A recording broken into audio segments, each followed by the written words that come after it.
بسم اللہ الرحمن الرحیم۔ میں ندیم احمد جمال ایڈوکیٹ آج آپ کو تعمیراتی قوانین کے حوالے سے چند گزارشات کرنا چاہتا ہوں، بلکہ قوانین کے حوالے سے آپ کو آگاہی فراہم کرنا چاہتا ہوں۔ کراچی میں ایک بہت بڑی تعداد ایسے لوگوں کی ہے جنہوں نے ایسے پروجیکٹس میں سرمایہ کاری کر رکھی ہے جو بلڈنگ کنٹرول اتھارٹی سے منظور شدہ ہی نہیں ہے۔ اس لیے میں آپ کو بتانا چاہتا ہوں کہ اگر آپ کسی بھی پروجیکٹ میں اپنی جمع پونجی داؤں پہ لگانے جا رہے ہیں تو آپ کو یہ پتہ چلنا چاہیے کہ یہ پروجیکٹ متعلقہ اداروں جیسے سندھ بلڈنگ کنٹرول اتھارٹی ہے وہاں سے منظور شدہ ہے یا نہیں۔ اس کا طریقہ کار میں آپ کو یہ بتاتا ہوں کہ جیسے ہی آپ کو کسی پروجیکٹ کے بارے میں پتہ چلتا ہے، خواہ وہ ٹی وی سے پتہ چلتا ہے، اخبار سے پتہ چلتا ہے، آج کل واٹس ایپ پہ بڑے میسیج آ رہے ہیں، ایس ایم ایس آتے ہیں کہ جی ہزاروں کی انسٹالمنٹ دے کے اپنا گھر بنائیں، اپنے چھت کا بندوبست کریں، تو آپ ہرگز بھی ان تشہیری مہم سے متاثر نہ ہوں، بلکہ آپ اس پروجیکٹ کے نام سے سندھ بلڈنگ کنٹرول اتھارٹی میں ایک ویریفیکیشن کی اپلیکیشن جمع کرائیں۔ اس میں ساری تفصیلات درج کریں، بلڈر کا نام بھی اس میں ہونا چاہیے۔ سندھ بلڈنگ کنٹرول اتھارٹی میں ڈیزائن سیکشن جو اس کو ڈیل کرتا ہے، ڈائریکٹر ڈیزائن سیکشن کے نام پہ یہ اپلیکیشن لکھیں اور اس میں واضح طور پر لکھیں کہ یہ پروجیکٹ کے بارے میں بتایا جائے کہ آیا یہ project Sindh building control authority سے منظور شدہ ہے یا نہیں۔ اس میں آپ کو کچھ وقت تو لگ جائے گا، لیکن آپ کو اس بارے میں مکمل تصدیق بھی مل جائے گی کہ یہ پروجیکٹ بلڈنگ کنٹرول اتھارٹی نے باقاعدہ منظور کیا ہے یا نہیں۔ یہاں پر میں آپ کو ایک دوسرا نقطہ یہ بھی بتاتا ہوں کہ بہت سارے پروجیکٹس ایسے ہوتے ہیں جو بلڈنگ کنٹرول اتھارٹی کے نام سے کہ جی وہاں سے منظور شدہ ہے لوگوں کو گمراہ کرتے ہیں۔ جب آپ یہ اپلیکیشن دیں گے تو بلڈنگ کنٹرول اتھارٹی جو ہے اس کو آپ کو جواب دینا پڑے گا۔ آپ اگر وہ آپ کو یہ کہتے ہیں کہ جی یہ منظور شدہ ہے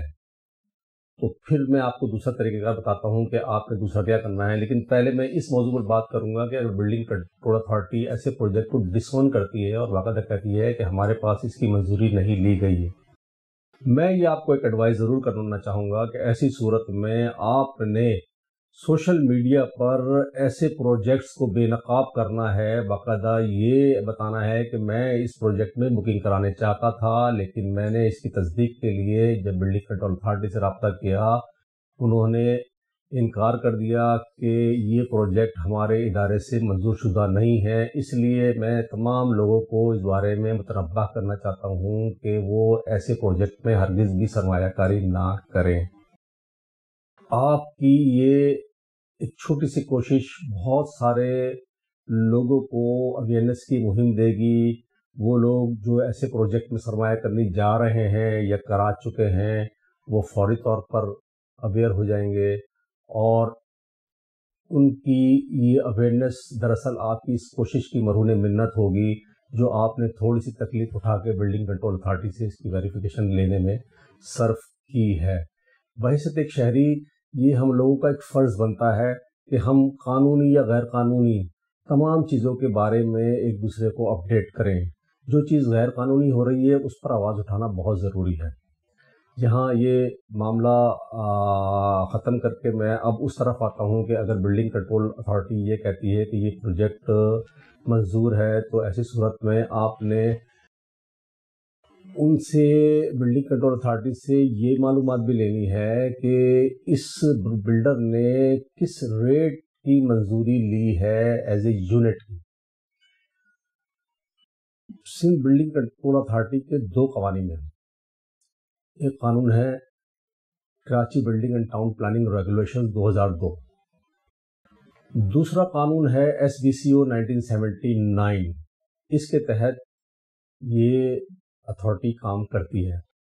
KBL-TPR یعنی Karachi building and town planning regulations کے حوالے سے میں آپ کو بتاتا چلوں کہ یہ معلومات دینا بلڈنگ کنٹرول اتھارٹی کی ذمہ داری ہے، اور یہ سیکشن 5-1.4.0 میں باقاعدہ لکھا ہوا ہے کہ determination of price and cost estimate, کیونکہ جب بھی کوئی بلڈر اپنے پروجیکٹ کی اپروول کے لیے ڈپارٹمنٹ کے پاس جاتا ہے اس میں وہ اپنی سیلنگ پرائس بھی وہاں سے منظور کراتا ہے، وہ پرائس آپ کا لینا ضروری ہے۔ دوسرا پھر آپ اس پروجیکٹ میں جائیں گے اور ان سے جو بروشر لیں گے کہ وہ اس پروجیکٹ میں کس پرائس پہ سیل کر رہے ہیں۔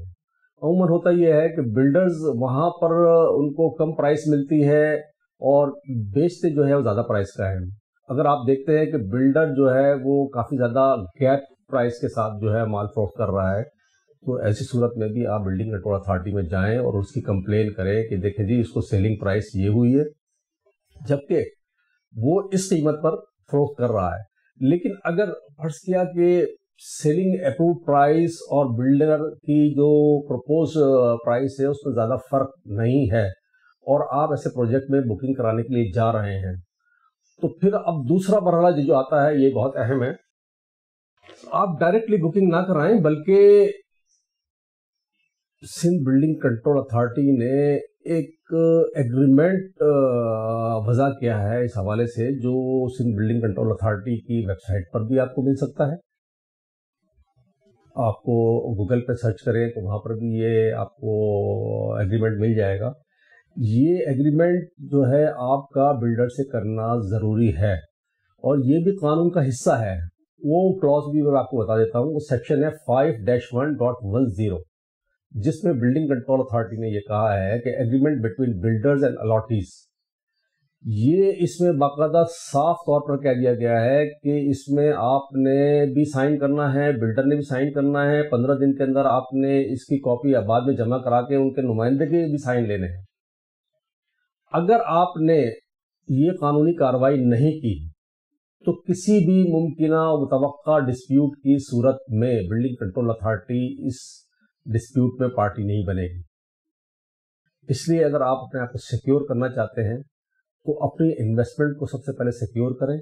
سب سے پہلے قانونی راستے کے ذریعے ایگریمنٹ کریں اور بلڈر سے ایگریمنٹ کرنے کے بعد ہی پھر اس کو آپ بکنگ کی اماؤنٹ دیں۔ ویسے جو دیکھنے میں آیا ہے وہ یہی ہے کہ بلڈرز بہت سارے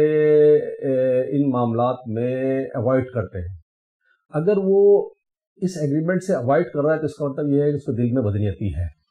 آپ پھر بکنگ سے اوائڈ کریں۔ جب تک لوگ قانون کے راستے کو نہیں اپنائیں گے اس وقت تک ان کی جو چیرہ دستیاں ہیں ان کا سلسلہ جاری رہے گا۔ بلڈرز نے تو اپنے مفادات کے لیے آباد بنا لی ہے، آپ کے مفادات کو سیف گارڈ کرنے کے لیے ادارہ بلڈنگ کنٹرول اتھارٹی موجود ہے، لیکن دراصل یہ بھی بلڈرز کے اعلی کار ہے۔ اس لیے آپ قانونی طور پر اپنے آپ کو مضبوط کریں گے تو کل قانونی جنگ لڑنے میں بھی آپ کو آسانی ہوگی۔ اب جس پر آتے ہیں کہ بلڈر آپ کی اس تگودوں کے بعد جب وہ سمجھ جاتا ہے کہ یہ قانونی ایگریمنٹ کے بغیر جو ہے بکنگ نہیں کرائے گا تو پھر وہ آپ سے الٹیمیٹلی وہ ایگریمنٹ کرنے پر مجبور ہو جاتا ہے۔ جب وہ ایگریمنٹ آپ سے کر لے گا تو ایسی صورت میں پھر آپ نے باقاعدہ اپنا mode of payment, schedule of payment طے کرنی ہے